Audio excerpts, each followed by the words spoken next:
देखिए सल्तनत काल के दूसरे पार्ट में हम लोग आए हैं, ठीक है। सल्तनत काल का ये दूसरा पार्ट है और हम लोग पढ़ रहे हैं अभी कि कौन सा वंश, गुलाम वंश पढ़ रहे हैं, ठीक है। गुलाम वंश में आगे देखिएगा रजिया सुल्तान का देखते हैं, ठीक है। रजिया सुल्तान जो है कब बैठी थी गद्दी पे? 1236 से 1240 ईस्वी के बीच में जो है रजिया सुल्तान जो है गद्दी पे बैठी थी, ठीक है। और रजिया सुल्तान जो है प्रथम ऐसी मुस्लिम महिला थी जो क्या की थी, गद्दी पे जो बैठी थी, जिसने शासन की जो है बागडोर जो है संभाली थी, ठीक है। प्रथम मुस्लिम महिला शासिका थी रजिया सुल्तान, ठीक है। और यह इसकी शादी किसके साथ हुई थी? अल्तुतुनिया से हुई थी, ठीक है। रजिया सुल्तान की शादी किससे हुई थी? अल्तुतुनिया से हुई थी।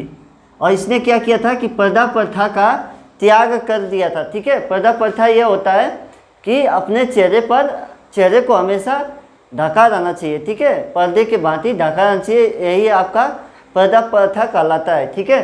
तो रजिया सुल्तान ने क्या किया था कि पर्दा प्रथा का त्याग कर पुरुषों की तरह वस्त्र धारण करती थी और क्या किया, वस्त्र धारण करके शासन किया था, ठीक है। पुरुषों के भांति कपड़े पहनकर राजगद्दी पर जो है बैठती थी और उसने क्या किया था, शासन किया था। यही बात 40 गुलाम सरदारों को कहीं ना कहीं खलती थी, इसलिए उन लोगों ने क्या किया कि रजिया सुल्तान के खिलाफ षड्यंत्र रचा, ठीक है। और षड्यंत्र रचकर रजिया सुल्तान को गद्दी पर से क्या किया, हटा दिया था, ठीक है। आगे देखिएगा, गद्दी पर से हटा दिया। और रजिया सुल्तान की जो है हत्या किसने किया था? डाकुओं ने किया था। किस जगह पे? कैथल के पास, ठीक है। कैथल के पास रजिया सुल्तान की हत्या डाकुओं ने कर दी थी, ठीक है। चलिए आगे देखेंगे बलबन, ठीक है। ये बहुत इम्पोर्टेंट है बलबन। बलबन को उपाधि मिली थी, किसकी उपाधि मिली थी? उलुग खां की। बलबन को किस चीज़ की उपाधि थी? उलुग खां की। और ये उपाधि किसने दिया था? नसरुद्दीन महमूद ने दिया था, ठीक है। किसने दिया था? नसरुद्दीन महमूद ने बलबन को उलुग खां की जो है उपाधि दिया था, ठीक है। उलुग खां की जो है उपाधि किसने दिया था? नसरुद्दीन महमूद ने दिया था। बलबन का जो है वास्तविक नाम क्या था? बहाउद्दीन था, ठीक है। बहाउद्दीन, ठीक है। बहाउद्दीन जो है बलबन का जो है वास्तविक नाम था। और ये किस जनजाति का था? इल्बरी तुर्क था, ठीक है। बलबन किस जनजाति का था? इल्बरी तुर्क जनजाति का था। और बलबन ने क्या किया था कि एक नए वंश की जो है स्थापना की थी, ठीक है। नींव डाली थी। कौन सा वंश था? बलबनी वंश, ठीक है। बलबनी वंश जो है, नए वंश की जो है बलबन ने नींव डाली थी, ठीक है। आगे देखते हैं नेक्स्ट, ठीक है।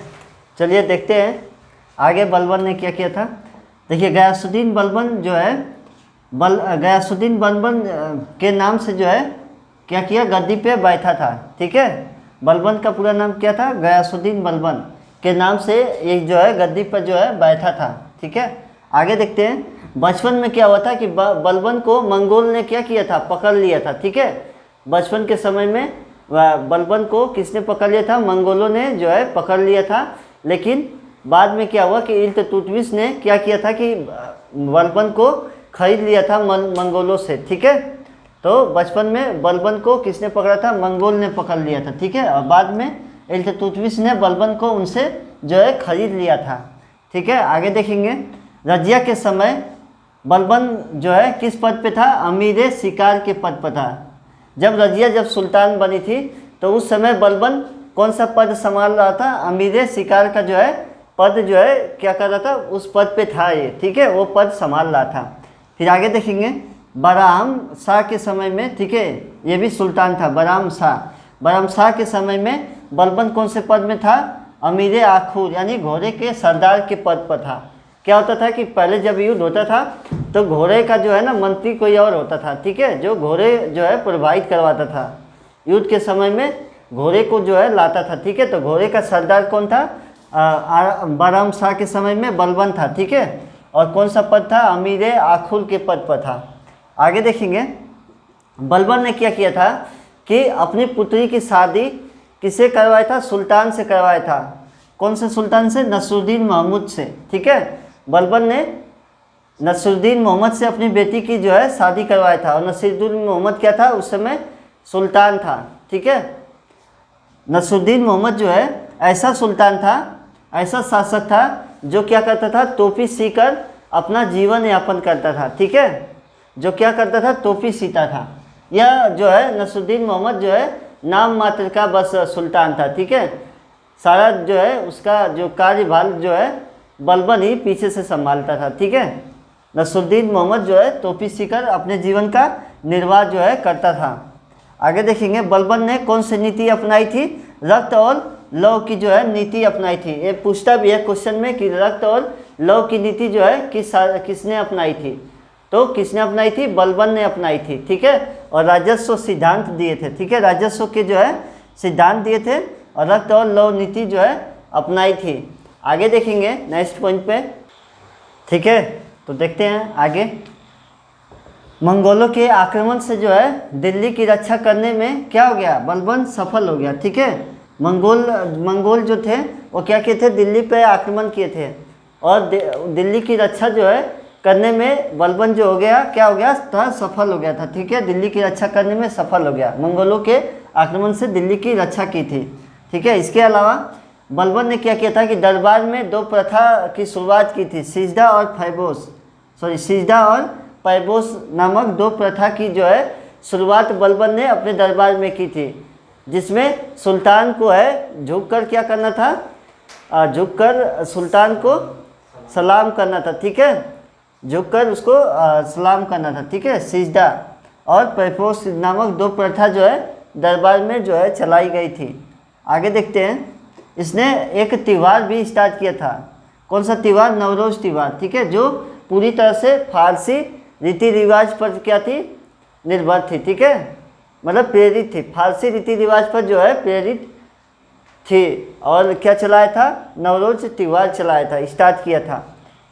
ठीक है, नवरोज़ त्यौहार किसने शुरू किया था, बलबन ने, जो किससे प्रेरित थी, फारसी रीति रिवाज पर जो आधारित थी।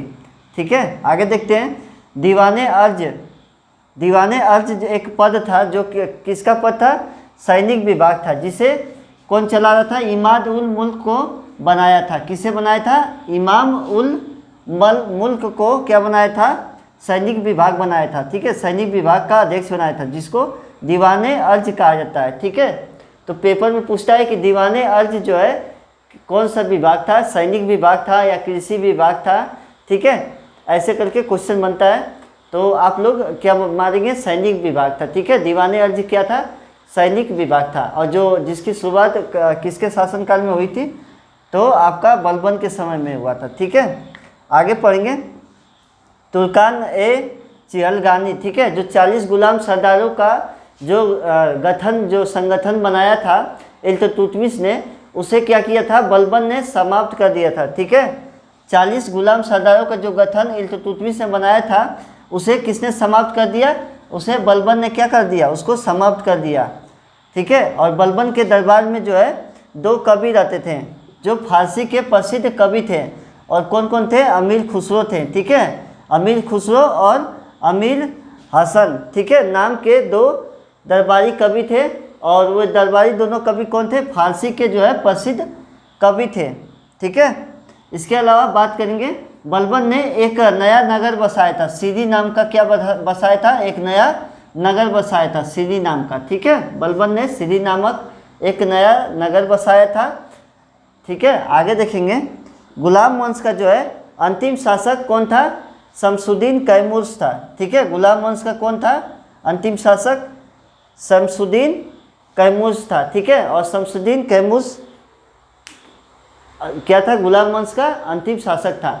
इसके बाद क्या हुआ, गुलाम वंश के बाद अंतिम वंश कौन बना था, खिलजी वंश आया था। ठीक है, गुलाम वंश के बाद कौन सा वंश आया था, खिलजी वंश आया था, और वो हम लोग पढ़ेंगे अगले पार्ट में। ठीक है, तो ये आपका गुलाम वंश जो है समाप्त हो गया है, और आप लोग हमारे जो है चैनल को सब्सक्राइब कीजिए ताकि आपको जो है नया वीडियो मिले। ठीक है, बेल आइकन को भी क्लिक कर दीजिए ताकि जो हम लोग वीडियो अपलोड करेंगे वो आपको मिले। ठीक है, चलिए, धन्यवाद।